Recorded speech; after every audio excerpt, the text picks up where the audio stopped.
Greetings and welcome back to room 303 in our chats with Emily, as we are calling our readings through the poetry of Emily Dickinson contained in the Johnson edition. We are now to poem 157, Musicians Wrestle Everywhere. And if you're already smiling at a first line like that one, well, there's good reason. By the way, this is the only time in all of Emily's poetry that she uses the word musicians. However, music is used in at least 21 separate poems. Now, this is a poem that when published in 1891 was titled Melodies Unheard. And in a profound way, this is a celebration of the music of nature. Obviously, she's channeling Emerson and especially his essay, Nature. And of course, you'll remember that Thoreau as well as Whitman also loved to talk about music and the power of music and the music of nature, no doubt. Now, our assumptions are that you've been following our stuff at learnstrong.net, down that left-hand side, Chats with Emily, our playlist. I'm hopeful that you've already been introduced to our introductory set of comments. I'm hopeful that you've already worked with the preceding 156 poems. We just finished with You Love Me, You Are Sure. And if you have done this reading of all the preceding 156 poems, you know that Emily has already messed around a number of times with the idea of music and the like. Now, it is interesting, the possible originations of this poem.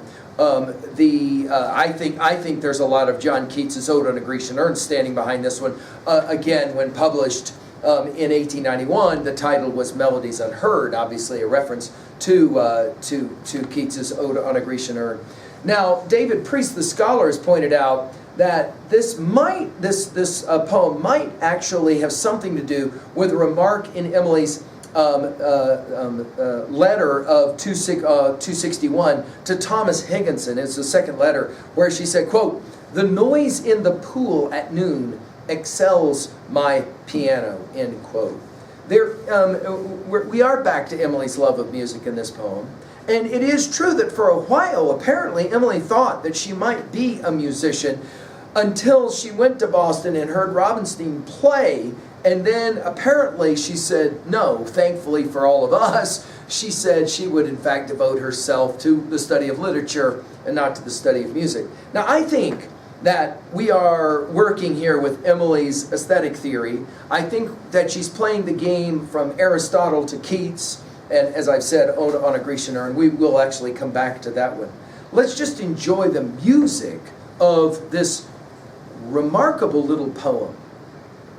Musicians wrestle everywhere, all day among the crowded air. I hear the silver strife, and waking long before the morn, such transport breaks upon the town, I think it that new life. It is not bird, it has no nest, nor band in brass and scarlet dress, nor tambourine, nor man. It is not hymn from pulpit read, the morning stars, the treble led on time's first afternoon. Some say it is the spheres at play. Some say that bright majority of vanished dames and men. Some think it service in the place where we, with late celestial face, please God, shall ascertain. Now, there's a whole number of reasons why we love Emily's stuff. The range is just profound. And now, here all of a sudden, let's enjoy what it is that music does for us and to us. We begin, of course, with the word musicians. As we said, the only use, although the word music will get used at least 21 poems. And then notice we're going to have wrestle, we're going to have strife. Now, Emily's use of this word wrestle is fascinating. You'll already remember in poem 59 we saw wrestling. In poem 110, artists wrestle here. In poem 281, we'll have wrestling. In poem 284, she'll say it this way. I love her use of it when we get there. The drop that wrestles in the sea forgets our own locality as I toward thee. In poem 454, we're going to get wrestling. And then in poem 1255, we're going to get wrestling again. And here it will work like this. Longing is like the seed that wrestles in the ground. We'll hear wrestling again in 1426, and then finally we'll hear it in 1724 when we come back to that poem in 1724. It will finish with indifference to him whose garden wrestles with the dew at daybreak overcome. I love that one. Now, the idea of musicians wrestling as opposed to playing, we'll get to the word play later. I think there is a tension in this poem that's fascinating. What exactly is it that music does? Notice musicians wrestle everywhere all day among the crowded air, all of the notes, all the musicians. I hear the silver strife. The idea, of course, of music being wrestling and striving is, I think, compelling as well. And then she'll say waking, which takes us obviously to Thoreau's "We Must Learn to Reawaken" passage from Walden. We gave full lectures at learnstrong.net over this one. Long before the morn, when she wakens, such transport, again, this idea of being in rapture, transport breaks upon the town. I think that new life, now obviously the only time new life gets used in all of Emily's poetry is in this poem. Of course, we're back to the John 3 passage that we talked about in the Nicodemus references from an earlier set of lines. Now, she's going to tell us what it's not. And of course, in theology, we play this game all the time. Instead of saying what something is, we're going to tell you what it's not. Now, notice what this amazing music is and what musicians are wrestling with. It's not bird, it has no nest, no origin in other words, nor band, notice in quotation marks, in brass and scarlet dressed, notice we went from silver to now brass and scarlet dressed, nor tambourine, nor man. In other words, it's a request for the logos, if you will, from John 1. In the beginning was the Word. That is to say, the logos, the tune. I think if Emily were rewriting John 1, she would say in the beginning was the tune. In the beginning was the note. In the beginning was the music, right? Not tambourine, not man. It's not him, right? Notice the 5 nots or nors, right? Not him from pulpit read. Wow, this is interesting. Oh, wow, Emily was very influenced by hymns of her day, and of course she loved the music, and there's been a whole study of the way in which much of Emily's rhythms of her poetry have something to do with Isaac Watts and others who wrote hymns. Notice she says it's not even that. She says the morning stars, the treble led on time's first afternoon. Now I love this idea that she's referencing in some ways Job 38 verses 4 and 7. You'll maybe remember that when Job's having his conversation with God, and God asks, where was thou when I laid the foundations of the earth, when the morning stars sang together and all the sons of God shouted for joy. Again, Job 38, 4 and 7. Notice it's something transcendent to all of that. And then she'll go to the theology and to the theologians. Some say it is the spheres at play. Now, we saw the docile spheres in poem 128. Is this some reference possibly to Plato's theory of the forms of Republic 6 and 7? It's altogether possible. Her use of the word play here is majestic. 64 different poems she plays with play or playmates or playing. Of course, I love her use of the word play, because we could be talking about play as in to play music or just play as in having fun. In poem 244, she plays around with this, no pun intended.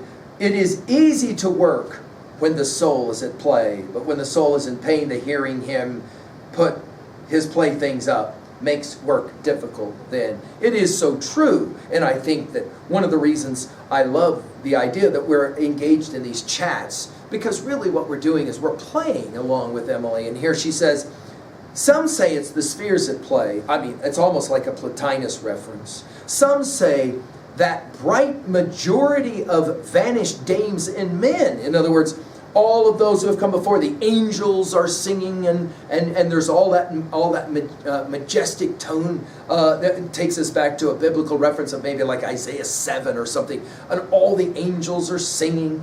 Some, for the third some think it's service in the place, that is to say heaven, where we with late celestial face, please God, shall ascertain. And I love her, please God. It's almost as if we're messing around with the idea of God will be pleased, but please God will you. And obviously Milton's Paradise Lost stands somewhere here as well. Now, it is interesting, this idea of the spheres.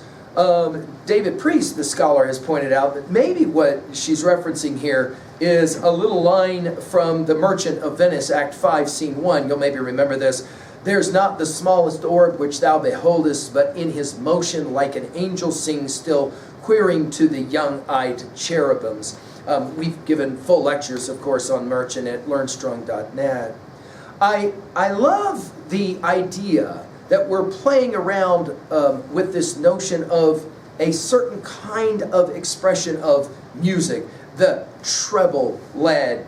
When we meet poem 1545, we'll hear about a warbling teller, and I think Emily maybe herself identifying with this.